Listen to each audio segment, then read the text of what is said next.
Saudara sekalian, sebelum kita membaca dan merenungkan firman Tuhan, mari kita berdoa memohon hikmat dari Tuhan. Mari kita berdoa saudara sekalian. Bapa di surga, kami sudah menyiapkan diri kami untuk disapa oleh firman Tuhan hari ini. Berkati kesiapan kami ya Tuhan, agar firman yang kami dengar dapat kami mengerti dan terlebih lagi kami lakukan dalam kehidupan kami. Sehingga dalam hidup ini kami adalah pembawa kabar baik, pembawa terang dalam kehidupan bagi sesama dalam kehidupan kami. Dalam nama Tuhan kami, Yesus Kristus, kami sudah berdoa. Amin.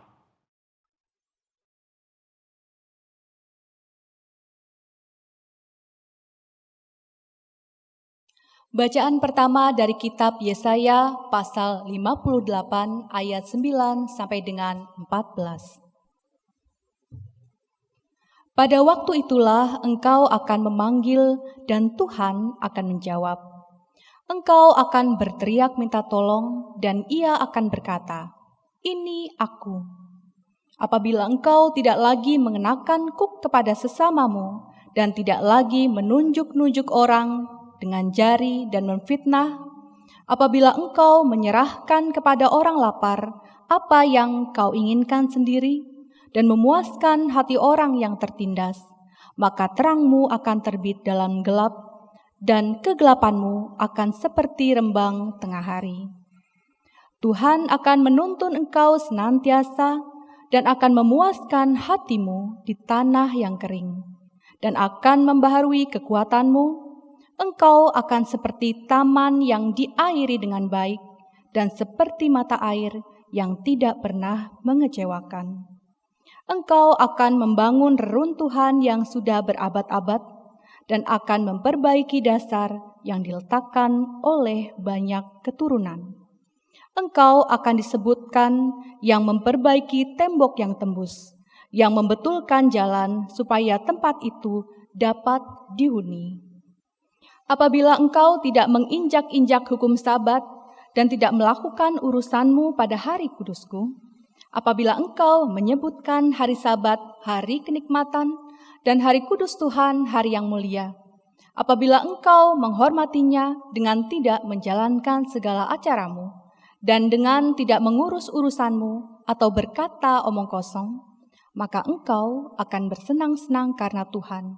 Dan aku akan membuat engkau melintasi puncak bukit-bukit di bumi dengan kendaraan kemenangan. Aku akan memberi makan engkau dari milik pusaka Yakub, bapa leluhurmu. Sebab mulut Tuhanlah yang mengatakannya. Demikianlah sabda Tuhan, syukur kepada Allah.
Pujilah nama-Nya yang kudus, dengan segenap batinku, jangan lupakan kebaikan-Nya.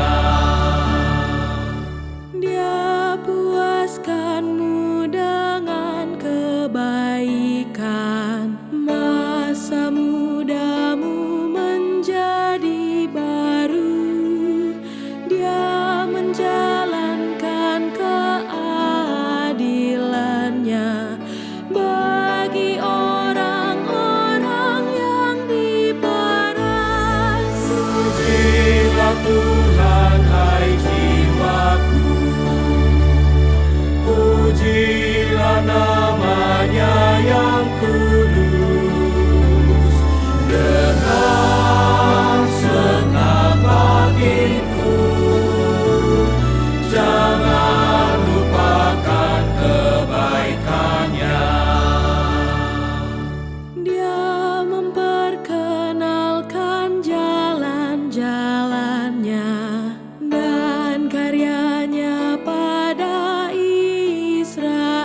Bacaan kedua dari surat Ibrani pasal 12 ayat 18 sampai dengan 29.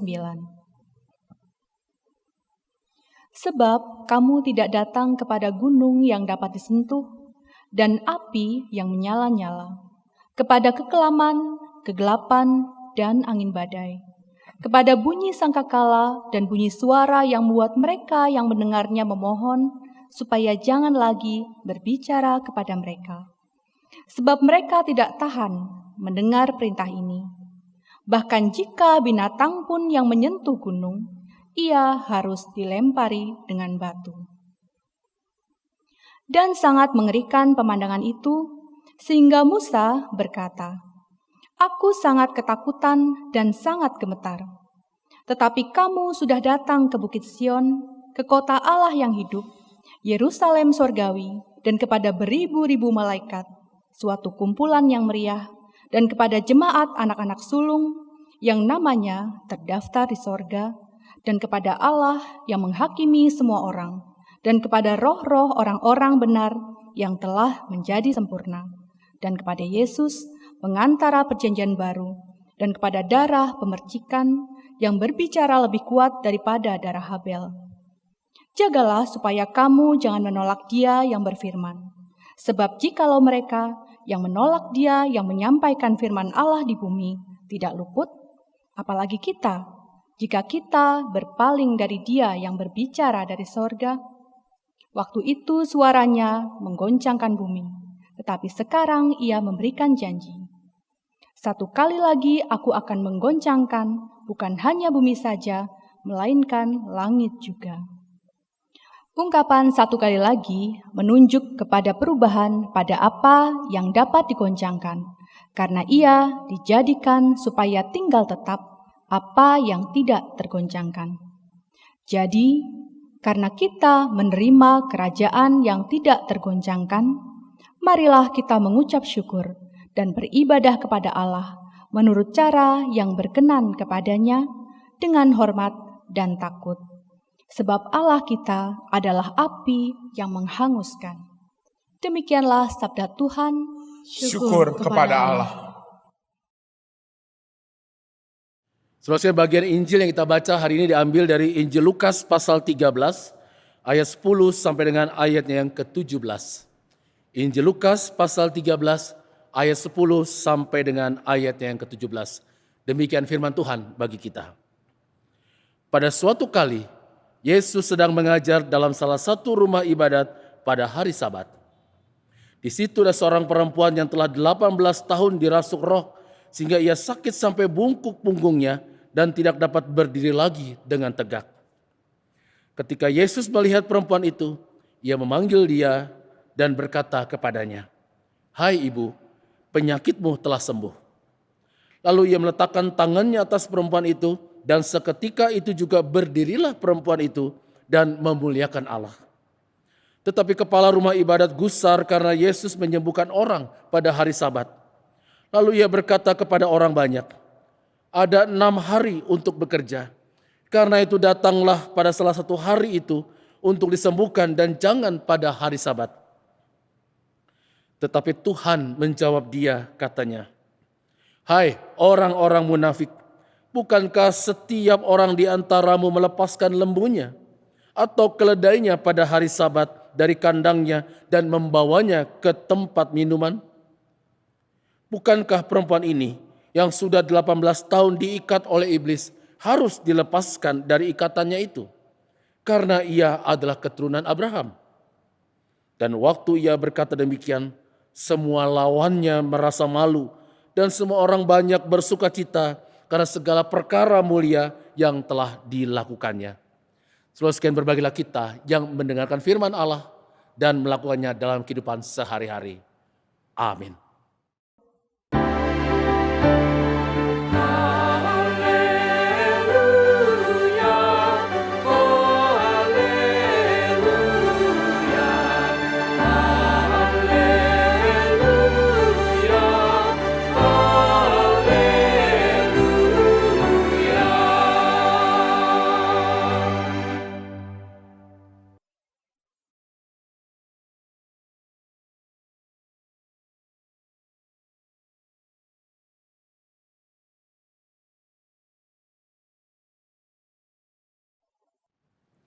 Sering kasih Tuhan Yesus Kristus, saya akan mengawali renungan kita hari ini dengan sebuah cerita. Diceritakan di sebuah biara, setiap kali ketua biara hendak memimpin doa bersama, selalu ada seekor kucing berwarna hitam yang suka melewati tempat duduk sang pemimpin biara. Oleh karena sebab itu, sang pemimpin biara kemudian menangkap kucing itu dan kemudian mengikat leher kucing tersebut dengan sebuah tali, dan ujung tali itu diikatkan di kaki sang pemimpin biara itu. Semua anggota biara itu memperhatikan apa yang dilakukan sang pemimpin biara. Mengalungkan tali di leher kucing dan kemudian mengikatkan ujung talinya di kaki sang pemimpin biara ini. Terus dilakukan sampai sang pemimpin biara ini mati. Kemudian saudara sekalian, kebiasaan pemimpin biara ini dilanjutkan oleh penerusnya. Ketika kucing hitam ini mati, maka mereka mencari kucing hitam yang lain untuk diikatkan lehernya dengan tali dan ujungnya diikatkan pada kaki sang pemimpin biara berikutnya. Hal ini terus-menerus dilakukan turun-temurun tanpa orang tahu lagi apa makna sebenarnya mengikatkan kucing hitam itu di kaki sang pemimpin biara. Ini menjadi sebuah keharusan tradisi yang kemudian menjadi beban, karena selalu harus ada kucing berwarna hitam yang harus diikat lehernya ketika akan diadakan doa bersama. Orang sudah tidak tahu lagi apa makna atau kenapa awal mulanya sang pemimpin biara mengikatkan tali ke leher kucing berwarna hitam itu dan ujung talinya diikatkan pada kaki sang pemimpin biara. Saudara sekalian, di dalam Injil Lukas yang kita baca hari ini juga kita melihat hal yang sama dengan cerita mengenai doa harus ada kucing berwarna hitam tersebut. Orang-orang Yahudi pada masa Yesus telah kehilangan makna dari peringatan hari Sabat itu sendiri. Percakapan antara Yesus saudara sekalian dengan kepala rumah ibadat memberikan hal penting untuk kita renungkan, yaitu pentingnya memahami makna di balik ekspresi iman yang dilakukan agar tidak menjadi keliru dalam melakukannya dan tidak menjadi beban bagi kehidupan kita. Seharusnya saudara sekalian, setiap bentuk ekspresi iman kita, berdoa, beribadah, bernyanyi, berikan persembahan dan sebagainya harus menjadi saat yang menyenangkan karena kita sedang melakukan kehendak Tuhan dan memuliakan nama Tuhan. Saudara sekalian, menguduskan hari Sabat adalah salah satu yang diperintahkan Tuhan bagi umat Israel. Ini bagian dari 10 perintah Tuhan yang diberikan di Gunung Sinai. Tetapi dalam praktiknya, saudara sekalian, pelaksanaan hari Sabat itu menjadi beban yang menekan hidup mereka. Saudara sekalian, apa sebenarnya makna Sabat ketika Tuhan memberikannya kepada bangsa Israel di Gunung Sinai? Jika kita mencermati apa yang dikatakan dalam kitab Ulangan pasal 5 ayat 12 sampai dengan ayat 15 saudara sekalian, maka kita dapat melihat bahwa dasar Tuhan menetapkan hari Sabat ialah mempunyai makna yang sangat dalam bagi bangsa Israel. Yang pertama saudara sekalian, kata kuduskanlah, kata ini sering dipakai dalam hubungan manusia dengan Tuhan. Secara bebas, kata kuduskanlah dapat juga dipahami sebagai khususkanlah. Kata kuduskanlah atau khususkanlah Sabat menekankan bahwa hari itu adalah milik Tuhan, bagi Tuhan. Apa maknanya bagi bangsa Israel? Kalimat khususkanlah hari Sabat atau kuduskanlah hari Sabat menekankan bagaimana pentingnya umat memandang Tuhan dalam hidup mereka. Kesibukan dalam bekerja atau hal lainnya dalam kehidupan mereka dapat membuat mereka lupa sebagai bangsa pilihan Allah. Dengan cara menguduskan hari Sabat berarti umat Israel, saudara sekalian, diajak untuk mengingat bahwa mereka adalah umat pilihan Allah dan bahwa hidup mereka sangat bergantung sepenuhnya kepada Allah. Mereka tidak boleh melupakan Tuhan dalam hidup mereka. Yang kedua, saudara sekalian, hukum Sabat juga mengajarkan kepada umat untuk menghargai kehidupan. Di dalam hukum Sabat ini umat diajar untuk mempunyai keseimbangan antara bekerja dan beristirahat. Pada saat yang sama, aturan Sabat juga mengajar umat agar tidak memusatkan hidupnya pada dirinya sendiri, tetapi juga memberikan perhatian dan kepedulian kepada orang lain. Ini ditekankan oleh Yesus ketika ia berkata, manakah yang diperbolehkan pada hari Sabat, berbuat baik atau berbuat jahat, menyelamatkan orang atau membunuh orang. Lukas pasal 6 ayat 9. Saudara sekalian, atas dasar pemikiran yang sesungguhnya yang seperti ini mengenai makna Sabat, maka Yesus melakukan penyembuhan pada hari Sabat. Melalui tindakan penyembuhan ini, saudara sekalian, Yesus hendak menekankan kembali makna Sabat yang sesungguhnya. Sabat adalah saat di mana umat merayakan kebaikan Tuhan dalam hidup mereka dan juga bertumbuh untuk semakin peduli akan kehidupan bersama pada orang lain. Jadi saudara sekalian, Sabat adalah momen di mana keegoisan kita ditinggalkan dan masuk dalam persekutuan yang indah bersama dengan Tuhan, dan kita semakin peka kepada orang lain. Pada saat inilah saudara sekalian, hari Sabat itu menjadi kudus dan tidak menjadi beban bagi umat Allah. Sabat menjadi saat yang memerdekakan dari belenggu keegoisan diri. Saudara yang kasih Tuhan Yesus Kristus, sikap yang diperlihatkan dalam cerita di awal renungan ini serta yang dilakukan oleh kepala rumah ibadat yang ditegur oleh Yesus bisa juga terjadi dalam kehidupan kita, kehidupan saya dan saudara di hadapan Tuhan.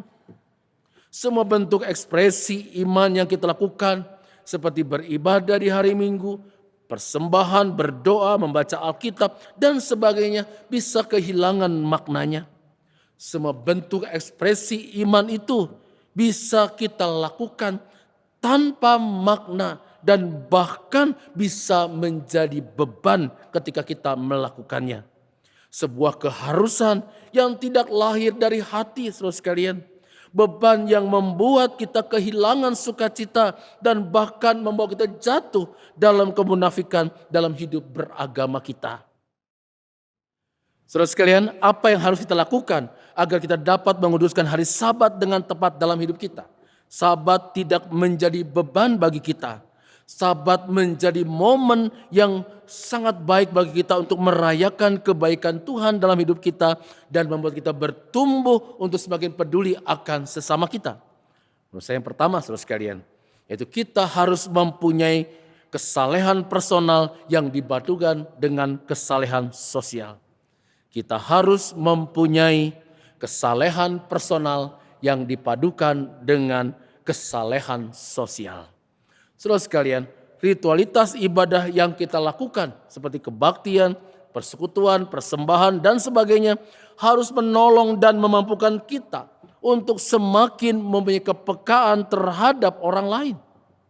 Yesaya 58 ayat 9 sampai dengan ayat 15 memperlihatkan kepada kita bahwa umat Allah pada masa Yesaya terlalu sibuk dengan kesalehan pribadi dalam menjalankan kehidupan beragamanya. Tetapi mereka lupa terhadap orang lain. Mereka lupa terhadap sesamanya. Mereka begitu bersemangat, mereka begitu tekun dalam menjalankan hukum-hukum agama. Tetapi mereka buta hati nurani mereka. Tuhan mengutus Yesaya untuk menyadarkan umat Israel saat itu akan pentingnya melakukan ibadah yang tulus bagi Tuhan dengan sikap yang benar terhadap orang lain. Jika tidak demikian, saudara sekalian, maka ibadah yang dilakukan hanyalah sebuah kemunafikan, yaitu ketidakjujuran di hadapan Allah dan sesama manusia. Penyembuhan yang dilakukan oleh Yesus terhadap seorang perempuan yang sakit punggungnya dan tidak dapat berdiri dengan tegak selama 18 tahun di hari Sabat adalah sebuah bentuk pengajaran yang dilakukan oleh Yesus untuk mengembalikan hari Sabat pada hakikat yang sesungguhnya, yaitu sebagai hari yang menghargai kehidupan. Umat tidak memusatkan hidupnya pada dirinya sendiri, tetapi juga memberikan perhatian dan kepedulian kepada orang lain. Allah memberikan hari Sabat agar umat menghidupi kasih Allah dan berbagi kasih kepada sesamanya. Yesus membongkar hidup beragama yang sempit, yang hanya sebatas melakukan ritual keagamaan tetapi buta mata hatinya terhadap orang lain. Yesus membongkar kesalahan pribadi yang tidak berdampak positif bagi pertumbuhan spiritualitas dan berdampak positif bagi relasi yang benar dengan orang lain. Yesus membongkar kebohongan, kemunafikan dalam menjalankan ibadah yang tidak ada maknanya bagi kehidupan bersama. Kesalehan personal saudara sekalian tidak akan berdampak positif bagi kehidupan bersama jika tidak berjalan beriringan dengan kesalehan sosial. Semua bentuk kesalehan personal kita, kesalehan kita kepada Tuhan harus semakin mendekatkan hubungan kita dengan Tuhan dan semakin membuat kita peka terhadap sesama kita. Kesalehan personal saudara sekalian harus diwujudkan dalam kesalehan sosial. Kesalehan pribadi harus berjalan beriringan dengan kesalehan sosial dalam relasi kita dengan orang lain. Pertanyaannya ialah bagaimana dengan kita, saya dan saudara? Apakah kita sudah membangun kesalehan pribadi yang berjalan beriringan dengan kesalehan sosial? Yang kedua, saudara sekalian, praktikan ekspresi iman kita dengan penuh rasa syukur dan temukan makna spiritual dari setiap rutinitas ekspresi keagamaan yang kita lakukan, saudara sekalian.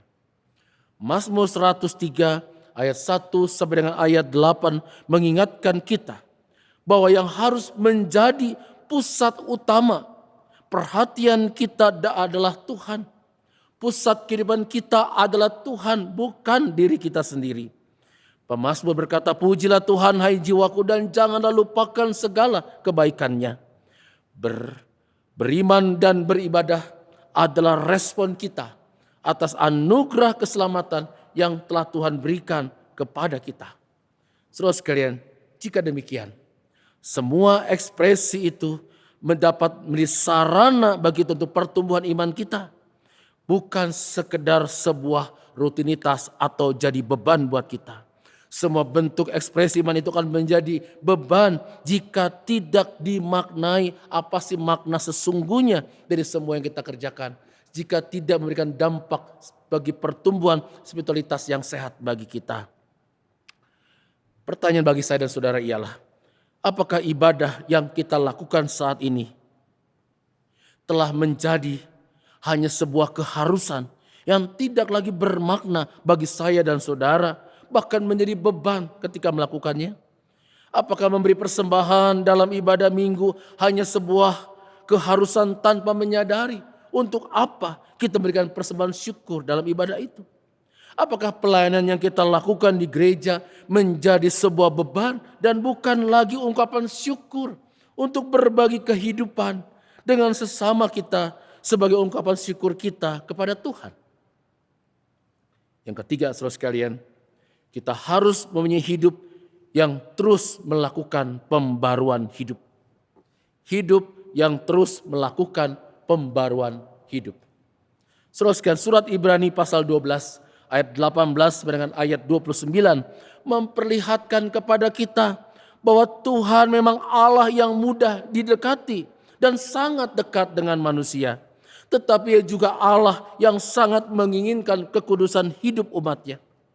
Oleh sebab itu saudara sekalian, kita, saya dan saudara tidak akan pernah menolak firman Tuhan. Firman-Nya yang berfungsi untuk mengajar kita untuk terus melakukan pembaruan hidup. Ada sebuah moto dalam kekristenan yaitu we are unfinished Christian. Kita adalah orang Kristen yang belum selesai. Nah saudara sekalian, apa yang mereka katakan dari ungkapan ini?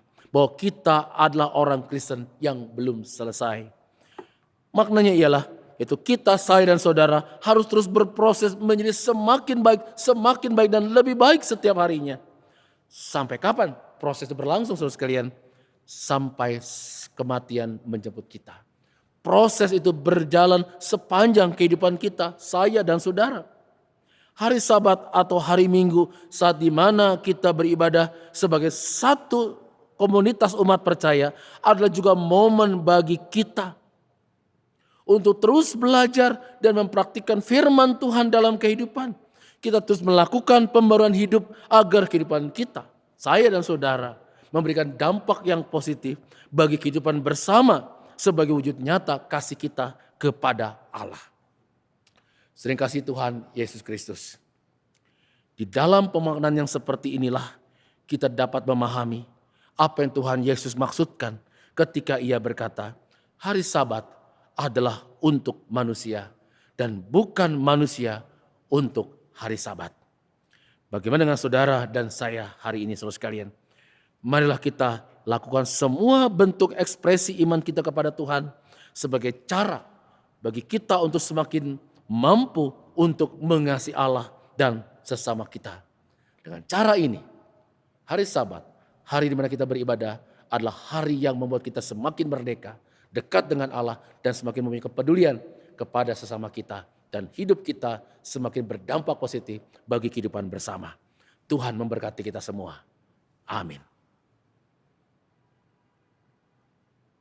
Saudara, mari kita bersatu teduh sejenak.